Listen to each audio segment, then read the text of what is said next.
Здравствуйте, я очень рада сегодня приветствовать Джана Беки у нас в гостях. Наконец-таки он добрался до Санкт-Петербурга. Это очень известный специалист в области гипнотерапии. Я думаю, что он известен многим-многим во всем мире. Жан, я думаю, что мне очень повезло, потому что свое знакомство с самогипнозом я начала, когда приехала к вам в Пиренеи. И это произвело на меня большое впечатление. Все практики, они мне действительно очень помогли, особенно когда ты не ленишься и их выполняешь. Но многие люди боятся и опасаются гипноза. Как вы думаете, что можно сделать для того, чтобы убрать вот эту вот боязнь, да, и рассказать им о возможностях самогипноза? Il faut créer la confiance avec ces personnes. Et pour créer la confiance, il ne faut pas parler d'hypnose au départ. Une fois qu'on a créé la confiance avec le patient, et que pour le patient, nous ne sommes plus un étranger, mais quelqu'un d'humain, à ce moment-là, on peut faire facilement passer les messages et bien sûr facilement faire passer le message de l'intérêt de pratiquer l'auto-hypnose, de pratiquer l'auto-activation de conscience. Donc en premier, occupons-nous de créer le lien de confiance avec le patient. Et après, tout est très facile dans la vie. Если человек никогда не пробовал изучение гипноза, хочет и одновременно боится, с чего бы вы посоветовали начать? Alors, depuis 2 ans, nous employons de moins en moins le mot hypnose, car cela ne correspond plus à l'évolution de ce phénomène. Comme je l'ai dit tout à l'heure, ce n'est plus du domaine du sommeil, c'est du domaine de l'activation. Et nous employons le terme thérapie d'activation de conscience. Ce terme ne fait pas peur aux gens, au contraire, il est très attractif et nous avons de plus en plus de succès auprès de la population avec ce nouveau terme.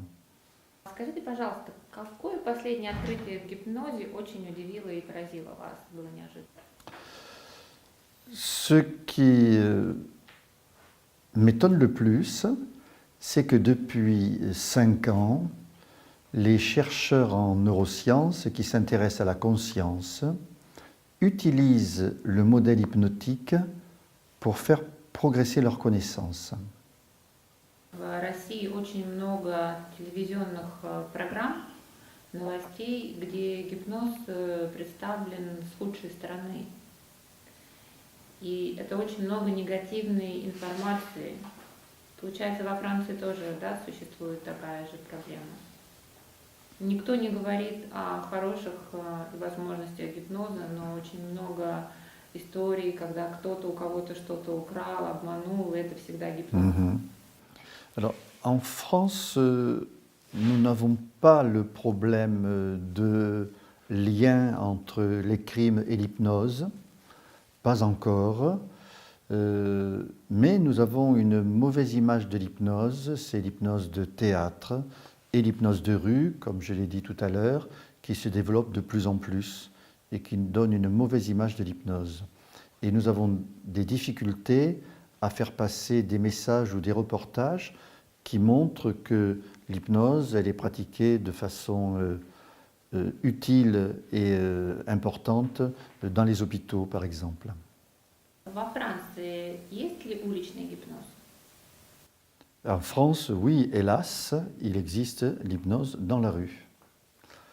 Et nous considérons que c'est quelque chose de mauvais et même de dangereux, car elle est pratiquée par des personnes qui ne sont pas professionnels de la santé, qui ne connaissent pas la psychopathologie et qui peuvent rencontrer dans la rue comme cela des personnes borderline, fragiles, et ils peuvent augmenter le déséquilibre de ces personnes.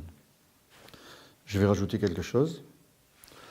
Il y a 15 jours, en France, nous avons eu une grande émission à la télévision qui a fait la réclame pour l'hypnose de rue. Notre association a écrit une lettre au ministre de la Santé pour dénoncer cette émission et demander à ce que le ministère réagisse pour réguler cette pratique de l'hypnose de rue. Et le ministère va réagir. Скажите, пожалуйста, просто людям, как можно уберечься от уличного гипноза?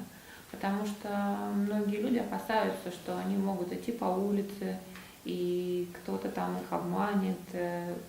Ну, вот, иногда мне кажется, что это же не каждого человека выбирают для каких-то таких даже трюков, да?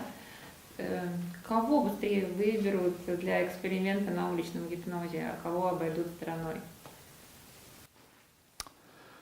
Pour éviter que les personnes soient victimes dans la rue, soit il faut faire une loi pour interdire, soit il faut éduquer les personnes en leur apprenant justement l'hypnose ou l'auto-hypnose ou l'auto-activation de conscience.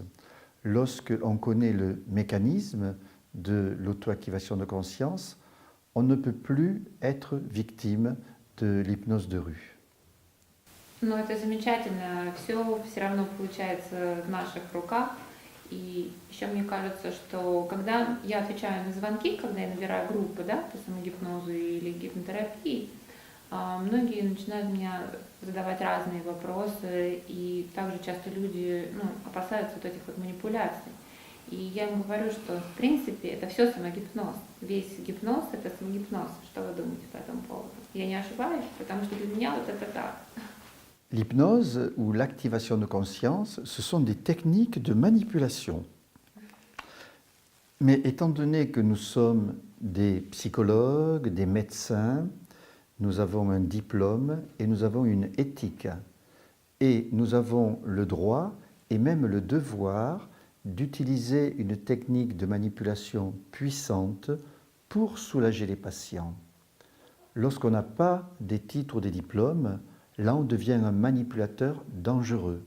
Mais nous, grâce à notre éthique, nous sommes des manipulateurs qui permettent de soulager la souffrance des humains. Жан, спасибо вам большое за время, за разговор, и я надеюсь, мы снова встретимся. Надеюсь, тоже. Спасибо. Спасибо.